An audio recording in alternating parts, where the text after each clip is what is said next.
Welcome and good morning to all of you. आप सभी लोगों का इस सेशन में स्वागत है। मैं सुदीप कुमार श्रीवास्तव, आपका general science and technology faculty. आज के सेशन में हम बात करेंगे अंतरिक्ष कचरा से संबंधित तीन प्रमुख बातें। पहला, केसलर सिंड्रोम क्या होता है। दूसरा, क्लियर स्पेस वन मिशन क्या है। और तीसरा, एस्ट्रोस्केल्स ELSAD मिशन क्या है और इसको कब लॉन्च किया गया था और इसके क्या निहितार्थ हो सकते हैं। तो आइए हम लोग स्टार्ट करते हैं। पहले, केसलर सिंड्रोम क्या होता है। फ्रेंड्स, जैसे जैसे अंतरिक्ष प्रौद्योगिकी का विकास हो रहा है, अंतरिक्ष प्रौद्योगिकी का कॉमर्शियल उपयोग बढ़ रहा है, वैसे वैसे अंतरिक्ष में अंतरिक्ष कचरा की संख्या भी बढ़ रही है और उससे आने वाले भविष्य में अंतरिक्ष मिशन के लिए एक बहुत बड़ी चुनौती के रूप में भी उभर रहा है। तो इसको संज्ञान में लेते हुए, इसको ध्यान में रखते हुए हमारी जिम्मेदारी बनती है कि अगर हम अंतरिक्ष मिशन को स्वस्थ और बेहतर तरीके से संचालित करना चाहते हैं तो वहां पर जो अंतरिक्ष कचरे हैं उनके निपटान के लिए हमको भरपूर प्रयास करने होंगे और उसके लिए नवीन तकनीकी का हमको लगातार विकास भी करना होगा। सबसे पहले हम लोग बात करते हैं यहाँ पर केसलर सिंड्रोम क्या होता है। तो केसलर सिंड्रोम को हम लोग केसलर इफेक्ट भी कहते हैं या इसको हम लोग कभी कभी कोलिजन कैस्केड भी कह सकते हैं। अगर इसको नाम से देखा जाए कि तीन तरह से इसको हम, एक तो इसको हम लोग केसलर इफेक्ट कहते हैं और दूसरी चीज इसको हम लोग कोलिजनल कोलिजनल कैस्केडिंग कह सकते हैं। इसका मतलब क्या है कि जब हमारी पृथ्वी के चारों ओर जो कक्षा है, उस कक्षा में जब डेब्रिस यानी कि कचरे की संख्या बढ़ती जाएगी तो इसमें एक से दूसरे, दूसरे से तीसरे और तीसरे से चौथे जो हमारे कचरे हैं उनमें लगातार टक्कर होनी शुरू हो जाएगी। और ये टक्कर क्या होगी कि एक दूसरे को लगातार टक्कर देना शुरू कर देंगे। तो जब कोलिजनल कैस्केड शुरू हो जाएगा, इसी को केसलर इफेक्ट कहते हैं। और इसके बारे में सबसे पहले, ये सिद्धांत की अगर हम बात करते हैं केसलर सिद्धांत की, तो सबसे पहले आपको ध्यान रखना होगा 1978 में ये सिद्धांत नासा के एक वैज्ञानिक हैं, डोनाल्ड जे कैसलर, याद रखिएगा, डोनाल्ड डोनाल्ड जे कैसलर, इन्होंने सबसे पहले इस प्रकार के कोलिजनल या कह सकते हैं कोलिजनल कैस्केडिंग सिद्धांत के बारे में बताया था।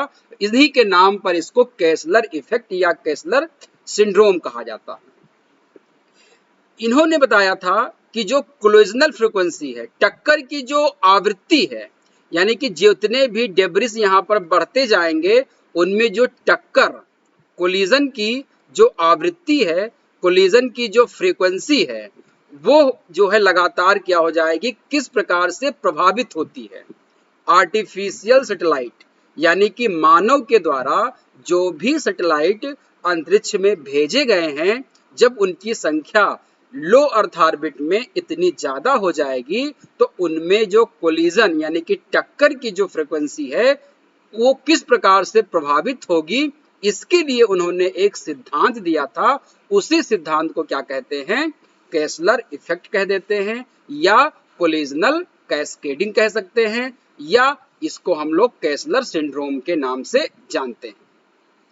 यहां पर आपको समझना ये होगा कि जैसे मान लीजिए कि ये पृथ्वी है, ये मान लीजिए पृथ्वी है, पृथ्वी के लो अर्थ ऑर्बिट में लगातार जो आर्टिफिशियल लाइट हैं यानी जो कृत्रिम उपग्रह हैं उनकी संख्या लगातार क्या हो जाएगी, बढ़ती जाएगी। यानी कि जो ऑब्जेक्ट हैं उनकी डेंसिटी क्या हो जाएगी, बढ़ती जाएगी।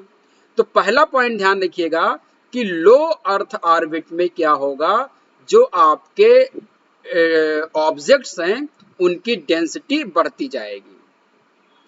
डेंसिटी ऑफ ऑब्जेक्ट, जो भी हम यहाँ पर चीजों को भेजेंगे उनकी डेंसिटी बढ़ती चली जाएगी। और जब डेंसिटी बढ़ती जाती है तो इसी को हम लोग क्या कह देते हैं, स्पेस पॉल्यूशन कह देते हैं। क्या कह देंगे? स्पेस पॉल्यूशन कह देते हैं। इसको आपको ध्यान में रखना है। अब बात आती है कि जितना ज्यादा स्पेस पोल्यूशन होगा, जितनी डेंसिटी बढ़ेगी, उस प्रकार से उसमें टक्कर की संभावना क्या होगी? उतनी ही बढ़ती जाएगी। जैसे मान लीजिए कि एक मंदिर है, अब उस मंदिर के चारों तरफ परिक्रमा करना है आपको। अब अगर एक व्यक्ति परिक्रमा कर रहा है तो कोई दिक्कत नहीं, आराम से वो चला जाएगा। अब यहाँ पर 2 लोग आ गए, फिर 3 लोग आ गए, फिर 4 लोग, फिर 100 लोग, फिर 200 लोग, फिर 500 लोग, फिर 1000 लोग, फिर 10,000 लोग आ गए।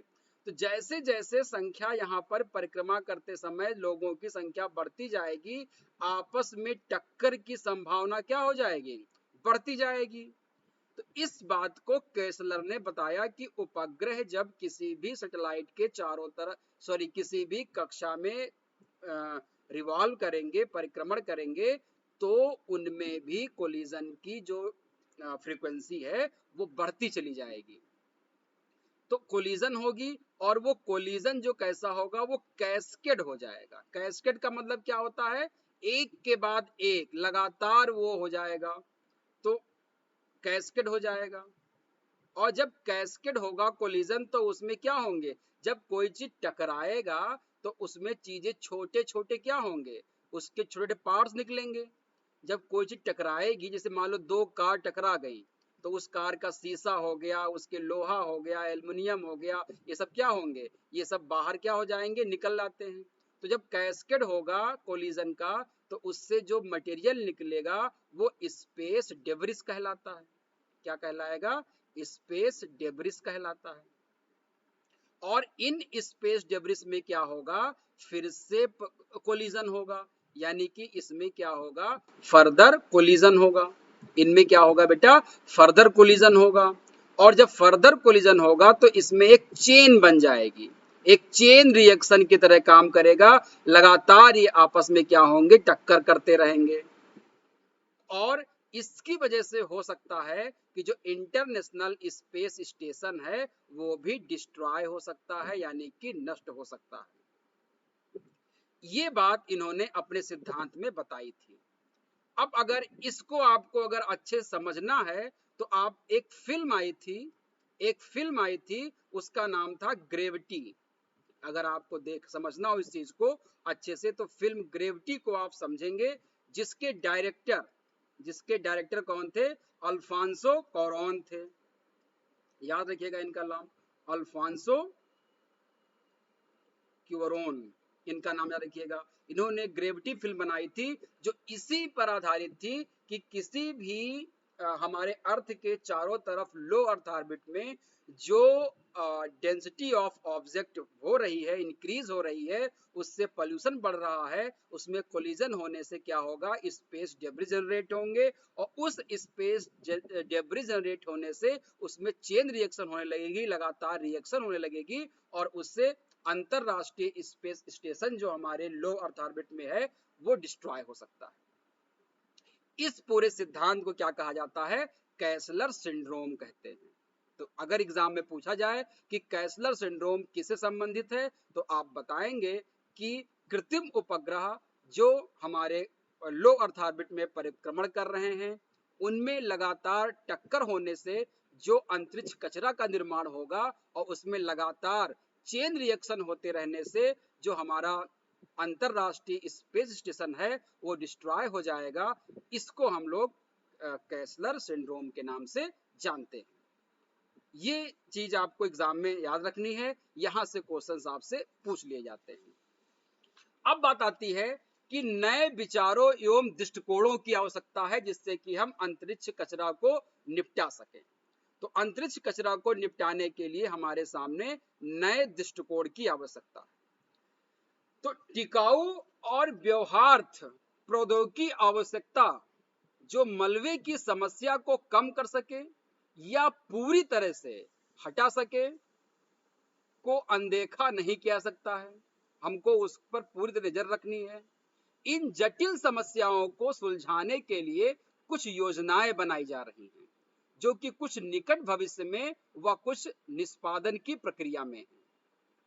इसको हमारा जो अंतरराष्ट्रीय एक संगठन है या अंतरराष्ट्रीय स्तर पर जो भी अंतरिक्ष में कार्य कर रहे हैं, वो लगातार इस प्रयास में हैं कि हम इन समस्याओं से कैसे निपट सकते हैं।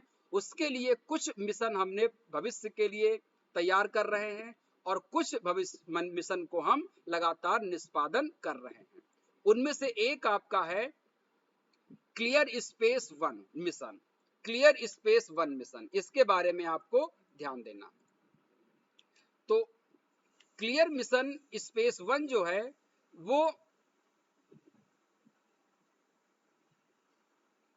ध्यान रखिएगा, स्विस नेतृत्व वाला, ध्यान रखिएगा इसको, स्विस नेतृत्व वाला ये मिशन कुछ पुराने जो रॉकेट हैं, कुछ पुराने जो रॉकेट हार्डवेयर हैं अंतरिक्ष में जो बेफालतू के पड़े हुए हैं, उनको ये पकड़ेगा, उनको ये पकड़ करके बाहर निकालने के लिए डिजाइन किया गया। यानी कि अंतरिक्ष में जो पुराने रॉकेट के जो हार्डवेयर पड़े हुए हैं, उनको वहां से पकड़ करके लाना है, जिससे कि वहां से उनकी स्थिति को और साफ किया जा सके। ये पहला यूरोपियन स्पेस एजेंसी का मिशन होगा जो डिमॉन्स्ट्रेशन टेक्नोलॉजी तकनीक का निर्माण करेगा, और इसका परीक्षण का वो जो उद्देश्य होगा, बचे हुए उपग्रहों की तकनीक को बचाने का। ये अंतरिक्ष के जो कचरा है उनको पकड़ेगा और उनको उनकी कक्षा से बाहर लाने का कार्य करेगा। इस विधि में जो विनाशकारी पुनः प्रवेश कब्जे किए गए हैं, उन उपग्रहों को नष्ट कर देगा। इस उपग्रह को लॉन्च करने का जो मिशन बनाया गया है वो 2025 है। यानी कि क्लियर स्पेस 1 मिशन जो है ये 2025 में लॉन्च किया जाएगा। अब ये इसके प्रक्षेपण करने के प्लान है 2025 में। इस मिशन में आप देख पा रहे हैं VESPA, वेस्पा, इसका फुल फॉर्म क्या है? वेगा सेकेंडरी पेलोड एडॉप्टर। कहीं पे नोट कर लीजिएगा, वेस्पा का फुल फॉर्म क्या है? वेगा सेकेंडरी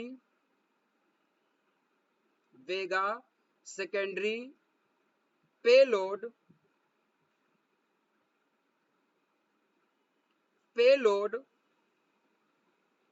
एडॉप्टर, ये वेस्पा है। VE का मतलब हो गया वेगा, S का मतलब हो गया सेकेंडरी, P का मतलब हो गया पेलोड, A का मतलब क्या हो गया? एडॉप्टर। तो ये वेस्पा जो है, अब ये आपने पहले यहाँ देखिए हमने क्या किया कि कमीशन ने क्या किया, एक लॉन्च किया, सैटेलाइट को लॉन्च किया। अब यहाँ पर क्या है, मान लीजिए कि ये उपग्रह यहाँ पर अपना घूम रहा है। अब आप देख रहे हैं कि वेस्पा क्या करेगा, इसको ये वेस्पा है जो हमने यहाँ पर उपग्रह को लॉन्च किया था। अब ये जो हमने मिशन भेजा है, ये क्या करेगा, इसको जा करके ये इसको कैप्चर कर लेगा।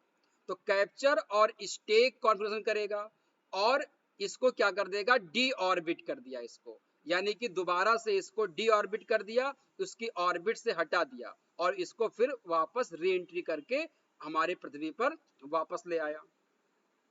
तो वेस्पा जो है वो यूरोपियन एजेंसी के वेगा प्रक्षेपण यान का ऊपरी चरण है। ये ध्यान रखिएगा, वेस्पा क्या था, ये जो यूरोपियन स्पेस का जो वेगा प्रक्षेपण यान था, यानी कि जो वेगा जो रॉकेट लॉन्चर था, उसका ये ऊपरी वाला हिस्सा था। ये यहीं पर क्या है कि पड़ा हुआ है अपनी कक्षा में और यहीं पर ये भ्रमण कर रहा है। अब ये एक प्रकार से किसी काम का नहीं है, ये किसी और टकरा सकता है। तो इसको इस कक्षा से बाहर लाने के लिए क्या किया जाएगा, आपका जो है वो क्लियर स्पेस 1 भेजा जाएगा। इसका जो भार है लगभग 100 किलोग्राम का है, इसका भार लगभग 100 किलोग्राम है। इसको जो क्लियर स्पेस जो भेजा गया है या भेजा जाएगा, क्लियर स्पेस 1 जो भेजा जाएगा, इसको ये पूरी तरह से कैप्चर कर लेगा और इसको डी ऑर्बिट करने का कार्य करेगा। इसको पूरी से कैप्चर कर लेगा और डी ऑर्बिट करने का कार्य करेगा। इसको हम एक बार और आपको समझाने का प्रयास करते हैं। समझिएगा यहाँ पर मान लीजिए कि ये हमारा क्या है, एक कक्षा है, ये क्या है, हमारी कक्षा है। और इस कक्षा में हमने क्या किया था, जो एक हमारा जो सैटेलाइट है वेगा, वेगा सैटेलाइट वेगा हमारा क्या था, रॉकेट था, जिससे हमने क्या किया था, प्रक्षेपण किया था। ये यहाँ पर क्या है, परिभ्रमण कर रहा है। अब ये जो वेगा है ये किसी काम का नहीं है, ये किसी काम का नहीं है। अब हम क्या करेंगे, इसको हमको दोबारा से अर्थ पर लेके आना है, तो अर्थ पे हमको इसको लेके आना है। तो हम क्या करेंगे, यहाँ पर एक अपना क्लियर स्पेस 1 को लॉन्च करेंगे। तो ये क्लियर 1 स्पेस 1 क्या करेगा, इसको पूरी तरह से कैप्चर कर लेगा, इसको पूरी तरह से क्या कर लेगा, ये कैप्चर कर लेगा। और ये जो आपका वेगा होगा इसी के अंदर ये पकड़ में आ जाएगा इसके, और फिर इसको ये वापस अर्थ पर डी ऑर्बिट कर देगा और ये इसको फिर से वापस ले आएगा। तो वेस्पा को वापस लाने की जो प्रक्रिया है वो आपका इस विधि से की जाएगी। इसका नाम दिया गया है क्लियर स्पेस 1 तकनीक है, जो 2025 में इसको लॉन्च किया जाएगा। एक बार इसको और आप समझ लीजिएगा जिससे और आपको क्लियर हो जाए। यूरोपियन स्पेस एजेंसी का वेगा प्रक्षेपण यान, क्या वेगा प्रक्षेपण यान है, जो उस वेगा प्रक्षेपण यान का जो ऊपरी हिस्सा है जिसको वेस्पा कहा जाता है, ये अभी भी उस ऑर्बिट में घूम रहा है। वेगा प्रक्षेपण यान का जो ऊपरी हिस्सा है उस वेस्पा कहते हैं। एक बार समझिएगा, यहाँ पर यूरोपियन स्पेस एजेंसी का एक लॉन्च व्हीकल है, उस लॉन्च व्हीकल का नाम क्या है, वेगा। इस वेगा का जो ऊपरी हिस्सा है जो अभी भी कक्षा में घूम रहा है उसका नाम क्या है, वेस्पा। इस वेस्पा को एक तरह से अंतरिक्ष कचरे की तरह कार्य कर रहा है। इसको दोबारा से अर्थ पर लाने के लिए एक मिशन भेजा जाएगा, इसका नाम है क्लियर स्पेस 1 मिशन। ये 2025 में लॉन्च किया जाएगा, ये आपको ध्यान में रखना है। दूसरी चीज आपको ध्यान में रखनी है वो ये है कि सेकंड जो हमारा है Astroscale's ELSA D mission. Astroscale इसका फुल फॉर्म क्या है, ELE क्या, end of life service by Astroscale. Astroscale E का मतलब हो गया इंड, L का मतलब हो गया लाइफ, S का मतलब हो गया सर्विस, और A का मतलब क्या हो गया यहाँ पर एस्ट्रोस्केल, और D का मतलब हो गया यहाँ पर डिमॉन्स्ट्रेशन यानी कि प्रदर्शन, डिमॉन्स्ट्रेशन प्रदर्शन। तो इल्सा का फुल फॉर्म हो सकता है end of life service by Astroscale demonstration mission. ये जो है पहला जापानी प्राइवेट कंपनी है। एस्ट्रोस्केल क्या है, एस्ट्रोस्केल जो है वो जापान की पहली प्राइवेट स्पेस कंपनी है जो कक्षा में सेवाएं दे रही है, यानी कि ऑर्बिट में सर्विस दे रही है। ये कंपनी अपनी पहली डिमॉन्स्ट्रेशन तकनीक लॉन्च करेगी या कर दिया है, अभी पहले याद रखिएगा, ये अपनी पहली डिमॉन्स्ट्रेशन तकनीक को लॉन्च कर दिया है। कंपनी का दावा है कि इसके सफल परीक्षण के बाद ये दुनिया का पहला कॉमर्शियल मिशन बन जाएगा जो अंतरिक्ष मलबे को हटाने में कदम रखेगा। यानी कि एस्ट्रोस्केल का ये दावा है कि अगर ये अपने मिशन में पूरी तरीके से सफल हो गया तो ये दुनिया का पहला ऐसा मिशन होगा जो अंतरिक्ष कचरे को हटाने में सफलता प्राप्त करेगा। EL इसमें क्या है, ध्यान रखिएगा, इसमें क्या है, end of life service by Astroscale D। इसमें 2 सैटेलाइट को रखे गए हैं, इसमें 2 सैटेलाइट रखे गए हैं। पहला सैटेलाइट जो है एक कक्षा से मलबे को सुरक्षा पूर्वक हटाएगा। इसका नाम रखा गया है सर्विस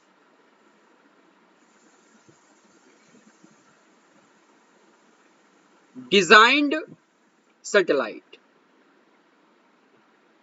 सर्विस डिजाइंड सैटेलाइट इसका नाम रखा गया है। ये कक्षा से मलबे को सुरक्षा पूर्वक हटाएगा। ELSAD में 2 उपग्रह होंगे या भेजे गए हैं, जिनमें से पहला क्या करेगा, ये क्या करेगा, ये कक्षा से मलबे को सुरक्षा पूर्वक हटाएगा। कक्षा से मलबे को सुरक्षा पूर्वक हटाएगा, सुरक्षा पूर्वक हटाने का कार्य करेगा। और दूसरा जो उपग्रह भेजा जाएगा उसका नाम रखा गया है क्लाइंट सैटेलाइट। क्लाइंट सैटेलाइट ये क्या करेगा, ये 550 किलोमीटर की कक्षा में जो सोयूज रॉकेट है से, सॉरी, जो भविष्य में, एक मिनट, क्लाइंट सैटेलाइट क्या करेगा, एक मिनट यहां पर गड़बड़ हो गया, इसको आप ध्यान रखिएगा। क्लाइंट सैटेलाइट क्या करेगा, इसको आपको ध्यान रखना है।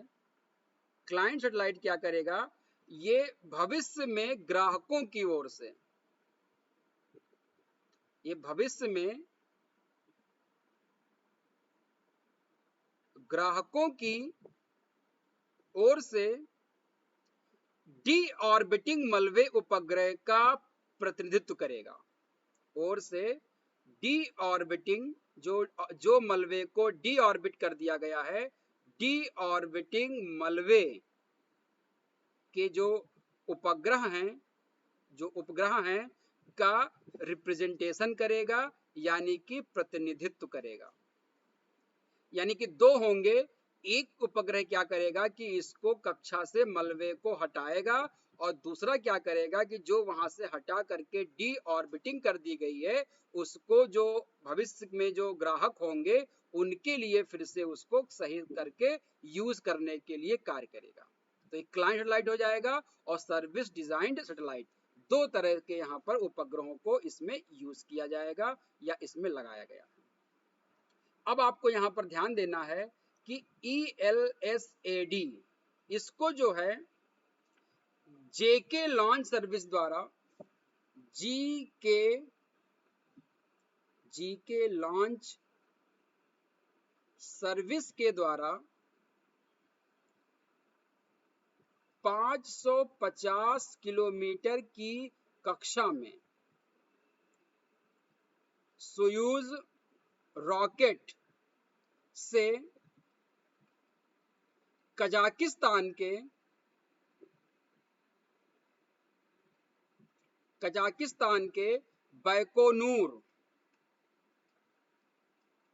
बैकोनूर के कॉस्मोड्रोम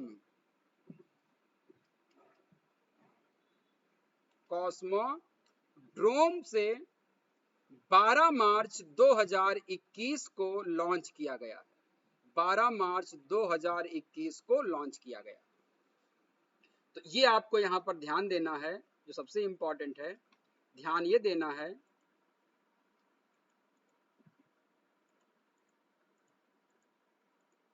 कि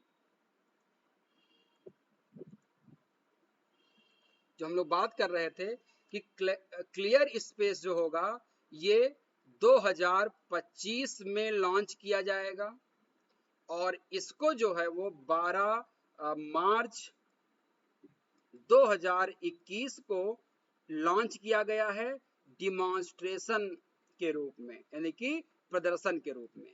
अगर ये सफल रूप से कार्य करता है तो भविष्य में अंतरिक्ष कचरे को हटाने के लिए हमारे सामने कई विकल्प मौजूद होंगे, और इन तकनीक से हम चीजों को सीख करके और बेहतर तकनीक का भी विकास कर सकते हैं। तो शॉर्ट में हम अगर समझें तो क्लियर स्पेस 1 अंतरिक्ष में, यानी कि हमारे जो लो अर्थ ऑर्बिट में है, यूरोपियन स्पेस एजेंसी के द्वारा जो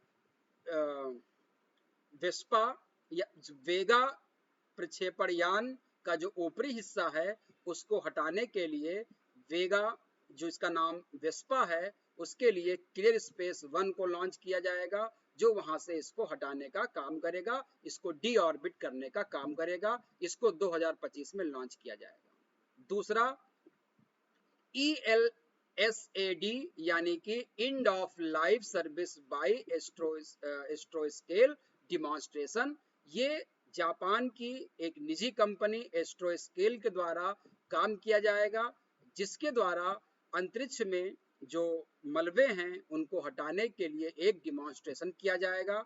और इसके लिए 12 मार्च 2021 को इसको कजाकिस्तान के बैकोनूर के कॉस्मोड्रोम से लॉन्च किया गया था।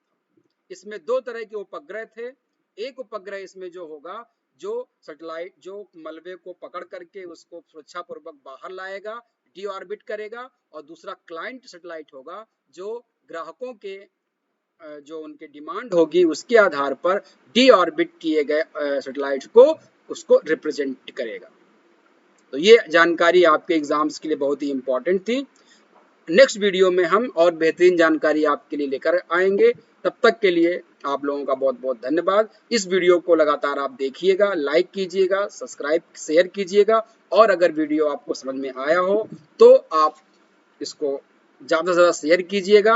और जिन लोगों ने अभी तक मेरे चैनल को सब्सक्राइब नहीं किया है वो जल्दी सब्सक्राइब कर लें। Thank you.